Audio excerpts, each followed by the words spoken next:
Good evening, everybody, and a very happy new year to you one and all. I hope you all had a fantastic Christmas and New Year, hopefully a bit better than me because we were struck down with COVID for the whole time. So never mind, but we're getting over it now. Still testing positive, but on the mend, very much on the mend. So this week, the first show of 2023, we're going to be joined by my lovely friend, Rosie Hodson. So let me just bring her onto the screen. Hi, Rosie. How are you? I'm very well, thank you. I didn't have COVID. Good. A very just happy a stinky New Year. cold instead. Oh no! Oh dear. I think you've been people that you know have got COVID as well. Hopefully you've not been close to them. Yeah. Oh yes, I was. At the coffee shop I work in, the owners threw a party for us. It's the 14th of December, and then by the Saturday they both had COVID. Oh my goodness! And so did a couple of other people. But at least you know if you were going to get it, you would have had it by now. Yeah. Anyway, yeah. That's quite a while ago. Good. Oh dear. Oh well, I'm sorry about your cold as well, but at least it wasn't COVID. So brilliant. Well, this week we have another wonderful song from Rosie. I'm saying wonderful because I'm sure it will be, even though I've not heard it yet, because they always are. Dangerous. And I'm promised that this one we don't need to have our hankies at the ready. There's no sobbing end to it for us on this one. So apart the other one that Rosie did for us, Standing Proud, or not. I suppose it's done more than one for me, obviously, but that one, it gets me every time. So, but we don't have that worry tonight, so I can rest easy on that one. So the painting that Rosie chose to write about, I'll put it up on the screen for you, and it's called Blue Lagoon. And this dates back a few years now to when I went on a trip to Malta. And we rented out a little boat to go all around. Now, which of the little, I think it was Gozo that we went round on the little boat where the Blue Lagoon is. I should have checked this beforehand, but sorry about that, folks. If I'm wrong, I apologise. But it's this fantastic lagoon with the colour of the water is just amazing.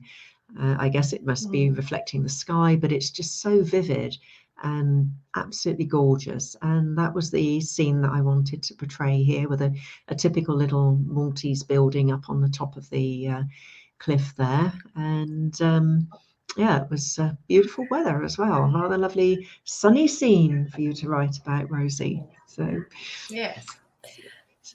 Well, now that I know where it is, I might try to change one of the words. No, please don't worry. No, because you wrote with your instinctive reaction to the painting with no knowledge of it's only the where country. It was. So. I can change the country. Okay. Probably. Maltese is what you call Malta things, isn't it? Yes, yeah. Oh, Chris is with us. Hi, Chris. Welcome to the show. Chris. It's lovely to be with you both, and welcome to anybody else who's watching. Do please make some comments, ask questions. Lovely to have you with us. Thank you. So, Rosie, would you like to do your song next for us? Okay, I'll just show you briefly what I'm because you can't see it, but this is what I'm playing. Okay. Oh my gosh! It's called an auto harp, and it's actually really nice, easy instrument to play. Yeah. Because it's basically a case of pressing buttons with chords on them, and then strumming, and then you get the chord that you've pressed. So nice A minor there. Oh, wow! So yeah, it sounds very very flash, but it's actually quite easy. Still sounds like clever stuff to me. Yeah. So okay, I forgot to give it a title, so it can have Blue Lagoon, really, I guess. Lovely. All right, here we go. Another one for the next book. Yeah, maybe. It might fill the book up. It's quite long, this. Sorry about that. Right. No, don't apologise. On the corner of the island sits a tiny whitewashed shack, atop a crown of scorched dry grass, along a rough-hewn track. Below the grey and honeyed rocks rise from the azure sea. And here it was I met him first, and he stole my heart from me. I was wallowing in sorrow deep, nursing a broken heart, walking in the multi-sun, hoping for a new start. I came across the little shack with its shutters bold and blue, with clumps of sage and russet bush obscuring it from view. I peeped in through the window, empty silence greeted me. I wandered down onto the rocks above the silky sea, and suddenly, as if by magic, a boat rode into sight. From a narrow crevice in the rocks, a cave as dark as night. And in the boat a young man stood, with a shock of dark brown hair. He fixed on me his sapphire eyes in a penetrating stare. But then his face transformed to smile and softened his blue gaze. And that was the start of our romance in those heady summer days. We sat upon those gold grey rocks and talked for hours and hours. We fixed up the abandoned shack, pretended it was ours. We took the boat out round the coast, we fished and swam the whole time away.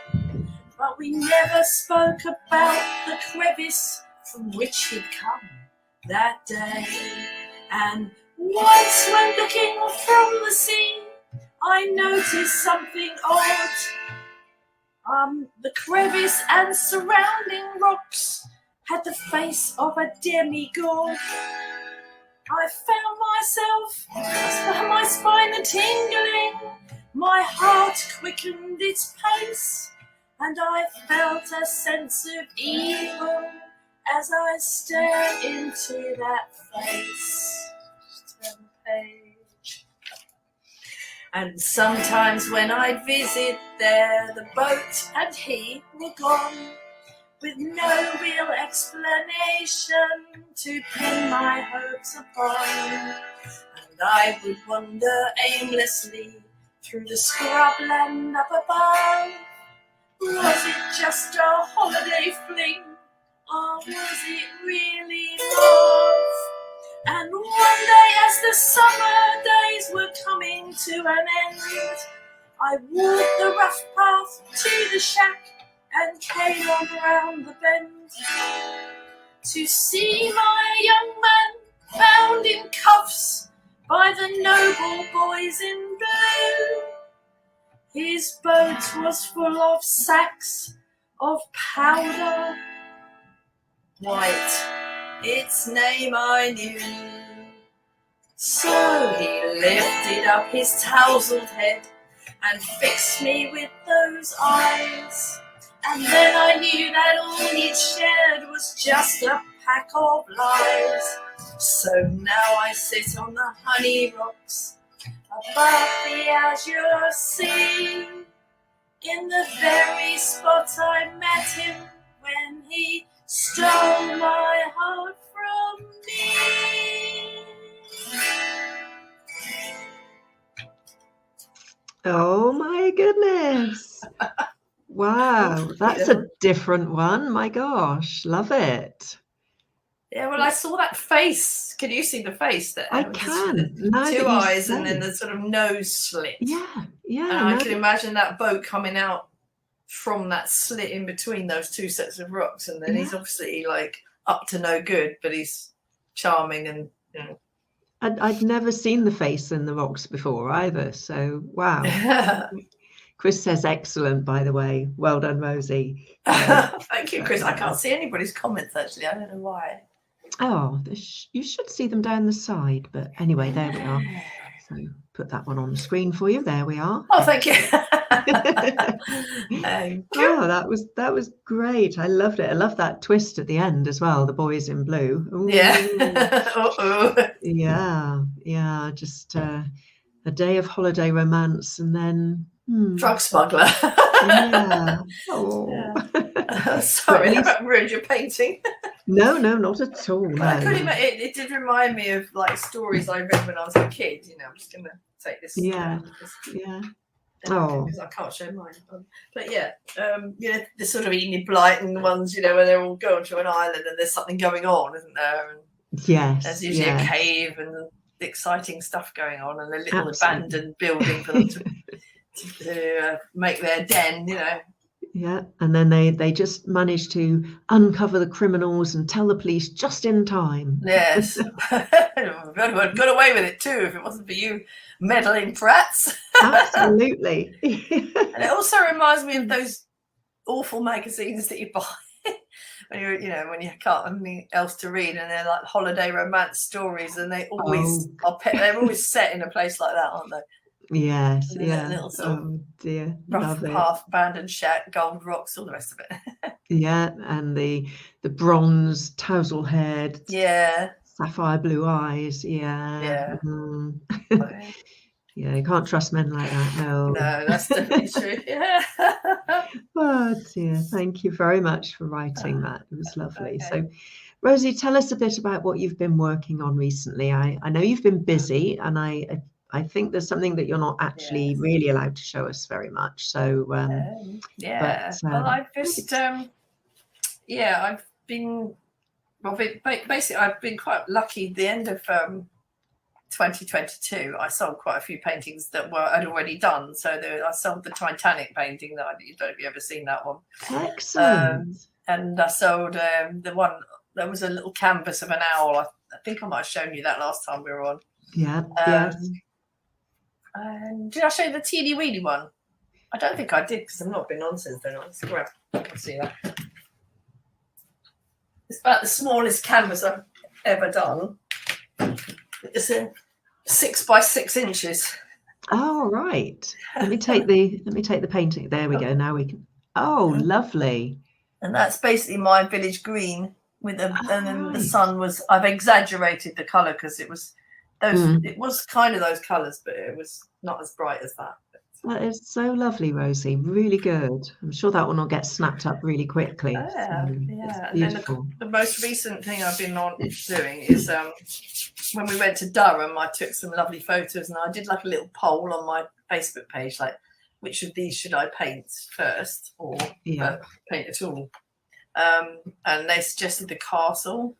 So just a very quick look, because this is going out on my show on Friday, but no, I don't think any of the people watching that will be on. So very got quick. some trees. Trees, yeah. Oh my God. Wow. So if anyone's watching and I want to see that, they have to watch my show on Friday. Yeah, do tune in. Tell us the time of your show on Friday, Rosie. Friday at 5. Live at 5 with Rosie. Live at 5 with Rosie, yeah. Tune in, everybody. And then you'll be able to see the painting properly, because that looks amazing. So, Fee Marks is on. Hi, both. Just gorgeous. I told you, just gorgeous. So, yeah, she's seen some of it. I have not shown the finished article to anyone yet. So Friday at 5, folks. Yeah, make a note in your diary. Yeah. Hi, Fee. Oh, nice. Must have seen my post. Sorry. She must have seen my little Facebook post about the show then. Yes, yeah. I can't see any. Yeah, no, I can't see comments. I usually can. It's a bit strange. Yeah, I can. I tell you why, because I think it was stuck on. It was stuck on private chat. I just clicked on comments. Yeah, Fee says yes, so I take it that means yes. She saw your post. One for Andre Rieu and his orchestra. Oh. I have to check that one out. Absolutely. Well, he's absolutely world famous, and has a huge following around the world. So that's a big compliment from Chris there, Rosie. So thank you. Yeah. Well, I might actually, if there's not many people at Folk Club tonight, I'll probably sing it again. So it's given me something to do there. Absolutely. Yeah. Repurposing things is always good. Repurpose things, and I can always use it if it's busy, because it depends how many people there are there. But sometimes we get to do 4 songs. Sometimes it's just 2 or 3. Right. Wow. Excellent. Well, So yesterday, yesterday, the books arrived. The lovely, glossy printed books for the Poetry of Painting. So lovely, I can now get these sent out to all the people that have pledged money in aid of Alzheimer's research. Fantastic. So they're going to be going out very soon. If anybody's watching, Margaret's on. Happy New Year, Margaret. Thank you. If anybody's watching and has pledged for a book or other rewards as well, and you haven't let me have your mailing address yet, please do so, because I need to know where to send your books and your calendars or cards, whatever you pledged for. So please do let me have your addresses. I'll be emailing out to everybody again, because there's still a few people that I need addresses for. Otherwise, I can't send them to you, so which would be wrong. Fee says, that's amazing, Fiona, looks fab. Thanks, Fee. Yeah, I'm so proud of this book, and it's a higher quality print than will be available later on online, to order online. So this is our limited edition version. So, and I do have a few spare extra copies for people that would like to put in an order. So if you go onto my website, you can order one on there, or just drop me a message, and we can get that sorted out for you. But I do need addresses, please. I need addresses to send them out. Including mine. So, including yours, Rosie. Yes, thank you. Yes. What page is that poem on, so that you can maybe have a warning in the front? Yes, actually. It's page 56. 59 in actual fact. Not page bad. 59. Page 59. So, please have a stash of tissues ready. Yes. It's one that gets me every time. Oh dear, but it's a superb song that Rosie. Unfortunately, you can't hear it in the book, but you can read it, and it's still absolutely just as poignant reading it as it is hearing it. So yeah, and an absolute triumph. She's going. Look, she's going. Don't think about it. Don't think about it. No, don't think about it. I will not think about it, I'm afraid. No. So apart from that, I haven't done anything over Christmas, New Year, really, because I've just been trying to get back on my feet again. And but I did get a portrait commission finished off before Christmas of a dog. Good. So that one went in good time for Christmas. Little Inga, a German short-haired pointer. So I've now got 2 people. Thank you very much. Just got 2 people to do now. 2 separate portraits, which I can't show you progress on those because they're both going to be surprises, and I just never know who's going to be looking. So daren't show them on the screen. So, Chris says it's a brilliant poem or song. That one, I think he's talking about Standing Proud, Rosie, with the tissue moment at the end, hanky moment. So I think the year's starting off slowly, but it's going to get better. It's got to get better, so that's going to be good fun. So what plans have you got for your art, do you think, this year, Rosie? Have you made any sort of, resolution, not like a New Year's resolution, but a direction you want to go in, or new things you want to try? Well, I've got a lot less time, but I am still ploughing away. I'm doing Paula's challenge at the moment, just to refresh my brain, and in case anything's changed, because I think some of the things we're doing are slightly different.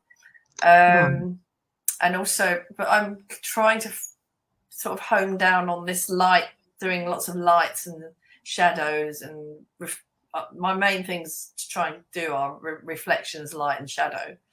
And this painting has really utilised all of those, really. Particularly the shadow. there was some water on the ground, and it's picked up the lights. So I'm trying to get the most brilliant white I can. It's quite difficult. I mean, I remember you were the one that told me to use acrylic ink, weren't you? Right at the very beginning when I first met you on your Blooms Day. I said, do you know how to get a really, really white? So I do use that, but I can do it being almost bluey white, really. Right. Yeah. I do find it's the most opaque acrylic white that there is, and much better than a Chinese white watercolor or something. But Yeah. in fact, you say about a bluey, and obviously if you're doing a night scene, a slightly bluey white might well work, but you often find that a white looks more white and glowing if you have the tiniest hint of yellow in it. That can make it look far more bright and glowing, but it depends on the painting. The one that we had a tiny glimpse of, and you have to watch at 5 on Friday to see it more.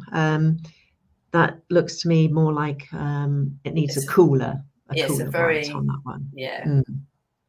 Yeah, but whites can be very difficult to get the right white, the right temperature. But it could be worth, if you really don't think you're getting that as white as you need it, maybe just try doing white with a very tiniest hint of yellow on a separate sheet of paper or something, and put it in front of it. So you're not working on the painting, and then see how that looks. See if that looks brighter. Compare it with, you could do several bits of paper with different whites on, and just, then you don't have to worry about messing up your actual painting, and you can see which one's going to work best. And also probably I need to go, because it's like the white splashes are very kind of tiny. They're kind of not stringy, but there's like black in between them. So I think I maybe need to make that darker to make it stand out. Yeah, another way to really make a light look really light is to have something really dark next to it. Yeah. The darker the more the contrast you've got there, the more the lights will seem to be even lighter. So try a couple of different colours on a free lesson here. Well, we're all here to help each other, aren't we? We're not in competition. We're here to help each other and make the world a better place with art, basically. So there is absolutely no point competing with other artists, because if somebody loves your work, they love your work. If they love my work, they love mine. They may love both, of course, but no amount of me competing with you would make one of your purchasers choose one of my paintings if it's your paintings that they love best. So, why not let's all help each other? And it's just so much nicer that way, isn't it? Yeah, definitely. It's not like, doing the 100 meters run, and that is a competition. Art's not a competition. So. That's why I've never done anything like that, because I'm not very competitive really at all. I used to do some athletics and stuff at school, but it seems like a long time ago. And I used to avoid it like the plague if I could. I avoided the gym whenever I could, because being a fairly tall person, I don't think gym and tall people and long legs really mixes very well. I find most gymnasts are small, petite, with haven't got these great bendy long limbs, flappy arms and legs getting in the way everywhere. So that's my excuse anyway. They'll also all have problems later on with osteoporosis and stuff. Well, there is that worry, isn't there? You see these people that can do amazing things, but you think, what's going to happen to their bodies later on? It's not really supposed to be able to do that kind of stuff, are you? No. Well, Margaret says, lovely sentiments, agree wholeheartedly about not being in competition with each other. Thank you, Margaret. Absolutely. And I think that's the same, Margaret, with poetry as well as art. There's been some wonderful ones, and it's all inspiring for you, isn't it? To listen to other people. It is very much so, and we've all got very different styles. You've got your mainly storytelling style, Rosie, which works wonderfully. Margaret has a very different style, much shorter, more, when I say abrupt, it's not harsh or anything, but a very different writing style for poetry. Mine is something else again, I guess. We've got Ritesh with his link poetry. And everybody that's written for me has got a different style, their own personal style, and it's lovely, hearing the poetry about different paintings in different styles. And in fact, because I have been being encouraged by some people to think about a second book. And if there is a second book of poetry and art, then it will be with 2 poems from different poets for each painting, as opposed to one of mine and another poet as well. So I will be asking some people, Rosie, you included, Margaret, if you're still watching, you as well, to be writing another poem about a painting that's already been poemed, as it were. So to get enough poetry ready for the next book. But it's not going to be for a little while yet. This has been a task, shall we say, and after getting this finished, the book's sent out, have a little bit of a break. yeah, time to do some painting.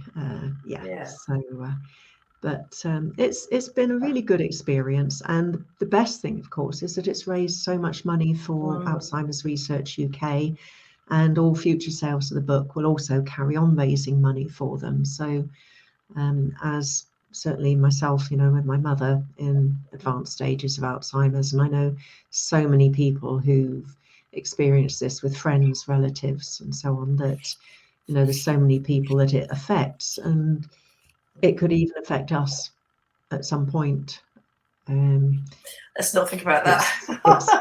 It's not a nice thought. So no. it can strike anybody, and the more that we can help to get some preventative drugs, medicines, whatever in place, the better, really. The sooner the better. So if anybody would like to buy a book, they will also be supporting the charity. So and it is a super book, even though I say it myself.